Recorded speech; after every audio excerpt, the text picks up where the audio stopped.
कल्याण अहिल्यानगर महामार्गाला भेगा करंजाळेजवळ रस्ता खचल्याने प्रवाशांमध्ये भीती। जुन्नर तालुक्यातील करंजाळे परिसरात कल्याण अहिल्यानगर महामार्गाचा काही भाग खचल्याने महामार्गावर मोठ्या भेगा पडल्या आहेत। मुसळधार पावसामुळे रस्त्याच्या कडेला माती वाहून गेल्याने कॉन्क्रीट रस्त्याला तडे गेले असून या भागातून प्रवास करणाऱ्या वाहन चालकांमध्ये भीतीचे वातावरण निर्माण झाले आहे। हा मार्ग मराठवाड्याला जोडणारा महत्त्वाचा आणि एकमेव मार्ग असल्याने दररोज हजारो लहान मोठी वाहने या रस्त्याने प्रवास करत असतात। रस्त्यावर पडलेल्या भेगा आणखी वाढल्यास मोठा अपघात होण्याची शक्यता नागरिकांकडून व्यक्त केली जात आहे। स्थानिकांनी संबंधित विभागाने तातडीने या ठिकाणची पाहणी करून तातडीने दुरुस्तीचे काम हाती घ्यावे अशी मागणी केली जात आहे।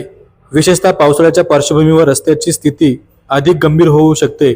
यामुळे प्रशासनाने खबरदारीचा उपाय म्हणून या भागात प्लग बॅरिगेट्स आणि वाहतूक नियंत्रणाची व्यवस्था करावी अशी मागणी वाहन चालकांकडून केली जात आहे। वेळीच उपाययोजना न केल्यास या भेगा अधिक रुंद होऊन महामार्गाच्या सुरक्षिततेचा गंभीर प्रश्न निर्माण होण्याची शक्यता व्यक्त केली आहे। जुन्नर डायरी, करंजाळे, तालुका जुन्नर, जिल्हा पुणे।